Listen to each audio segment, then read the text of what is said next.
Just recently, Payday 3's first DLC bundle, Syntax Error, came out. It includes 3 pieces of DLC, a heist, a Tailor pack, and a weapon pack. Of course though, the big question is it worth your buy? How good is the content in it? And is it actually worth the cost? The main attraction of the new bundle is the heist itself, Syntax Error. First things first though, I gotta give props to them for coming up with that name. It's very fitting of the heist and with its technological theming, and it's very easy to remember. The gist of the heist is that, after looking into the server stolen in the Golden Shark heist, Shade found some interesting documents relating to drone technology, with more of the data being held by Scry Digital. Of course, this means that the Payday gang's next step is to rob Scry Digital and take the data. Like most modern Payday heists, the heist can be completed in either stealth or in loud. The heist itself is pretty good, all things considered. The general gist of it is that you have to make your way past the front door, check what server rooms have the correct servers in them, disable any extra security around the servers, verify servers by decrypting their data, and then taking a big master server once all the data has been copied to it. In loud, the heist is paced pretty well.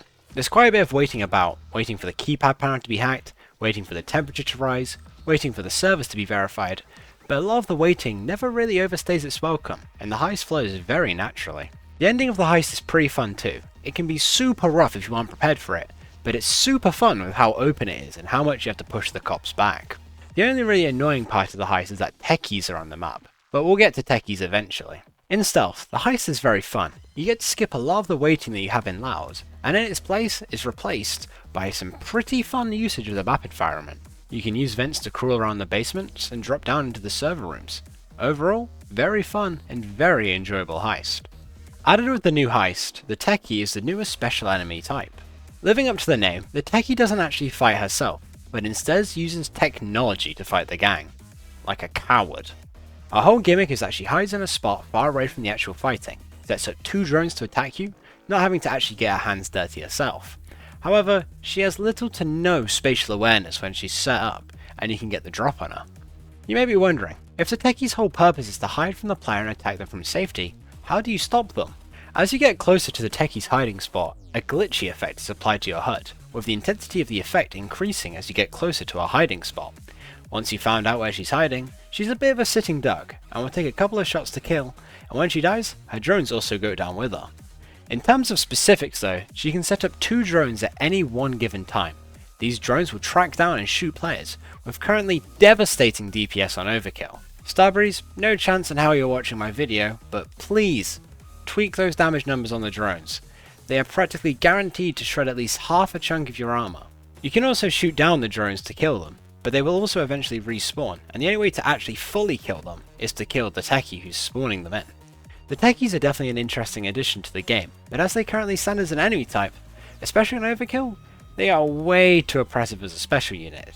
The drones have incredibly high DPS. If the damage was reduced on the drones by a fair margin, it'd be much more fun to play against. It just isn't fun at the moment because they are genuinely, well, at least in my opinion, the most dangerous special unit, just because of a mix of their spawn rates and their potential DPS too. Alongside the heist and the weapons comes a Tailor pack. The pack comes with 4 masks, the Poindexter, Overlord, Commander 53, and Beta Test. These are some pretty cool masks, being based off of robots and off of the nerd emoji of all things. Not complaining, I just find it a funny mask. It's my personal favourite, just pointing out that it stands out against the others. There are 4 outfits, Urban Runner, Digital Ops, Disgruntled Worker, and Mr. IT. These are some pretty good outfits, not standing out too much, but definitely giving some much needed casual wear variety into the outfit selection for Payday 3. One criticism I must give though is that it's a very missed opportunity that there are no extra selectable styles or even other variants of the outfits, as they were a mainstay of Payday 2's Tailor packs and could definitely add some variety to the outfits. What if I wanted to run Urban Runner, but I wanted the shirt to be red instead of green? Room for improvement there. To coincide with the masks and outfits, there are also 4 gloves: Hard Knuckle, Strike Force, Make History, and Pulse Check. I can't speak too much on gloves, mostly because they are just smaller than the outfits, but they provide some good aesthetics, especially for the first person view models. With the bundle also comes a weapon pack, with 3 different weapons: the FSA 12 gauge, the FIK-22 TLR, and the War 45. Definitely the highlight of this weapon pack is the FSA 12 gauge shotgun. It's a very unique addition, and I have quite a lot to say about it. It's a semi-auto magazine shotgun, sort of similar to the Isma and the Stakeout in Payday 2 in the sense that it has a lower damage than the other shotguns in the game, but makes up for it with its rate of fire. Its strongest feature is definitely what I mentioned earlier, semi-auto. Its rate of fire alone definitely puts it a step above the other shotguns in the game and puts it on par with some of the other strong weapons in the game, being pretty easily able to one-shot headshot enemies quickly, one after another without having to aim like you would with the SA-114. Of course though, being a shotgun, its damage does start to fall apart at range, but at close range, it's an absolute beast. Though, this leaves me with a bit of a bad feeling in my stomach related to power creep, because is that actually a reason for me to use the other shotguns in the game over the FSA? Not really. The FSA can get one-shot headshots fairly easily, with a much better rate of fire and reload speeds than the other shotguns. Maybe if the FSA did like half the damage it does now, so it's a bit of a pea shooter shotgun that makes up for its low damage with a good rate of fire, it'd feel right. But I don't really know. I don't try to pretend like I know what game balance is. The DLC also comes with the new marksman rifle, the FIK-22 TLR. Now, if I'm going to be honest with it, it's pretty bad. Being a semi-auto marksman rifle, you'd expect it to be a decently powerful rifle, similar to that of the SA-114, but it's not, having nearly half the damage of the SA, and that's my main issue with the weapon. It's in the marksman rifle category, but it doesn't have the high damage that the category should have, and it hits a worst of both worlds situation. It has the lower damage of the assault rifles, but it has the required accuracy of a semi-auto marksman rifle. Though it doesn't one-shot headshot, it does have two-shot headshot, which I guess is something it has going for it.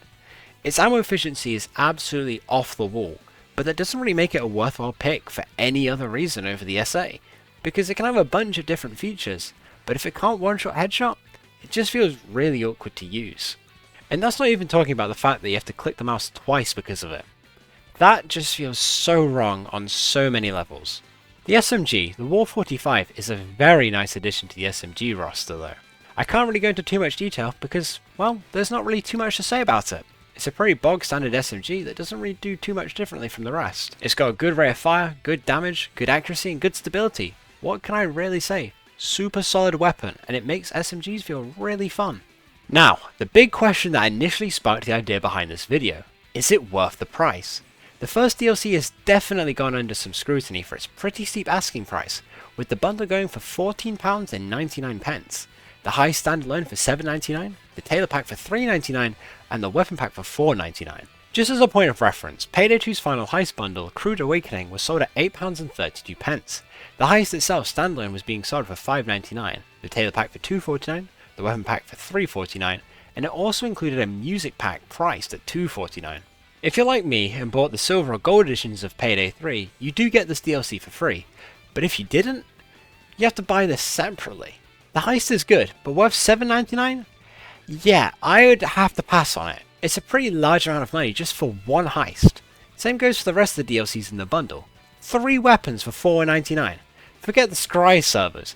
These prices are the real robbery. Tailor pack at £3.99 too? If it had more outfits, masks, gloves, and with selectable styles on the outfits, I'd say it's worth it. But as these prices currently stand for this amount of content, it's actually insane. The pricing of the DLC gets even more crazy if you look at it in relativity to the base game Payday 3 price. Payday 3 is currently being priced at £34.99 when it's not on sale. Compare that to the bundle being at $14.99, and I say this at the risk of me repeating myself, is absolutely insane. For about 40% of the base game's price, you get that just small slither of content. To get back to the big question of the video, is the Syntax Error bundle worth your purchase? Absolutely not. The pricing is super steep for the amount of content it has in it. If you're interested in the content, which I will admit is very good, wait for a sale, because the base pricing is just absolutely absurd. I really hope that Starbreeze rethink their model for DLC pricing. Payday 3 is meant to be a live service game, I do get that, but these prices for just this amount of content just feels like a rip-off unless you get the silver or gold editions of the game. That just about covers it though. Do you think the new DLC is good, or if it's even worth its price? I'd love to know what other people have to think about it, so feel free to drop a comment. As usual, I've been Cookie Dough, and have a good one.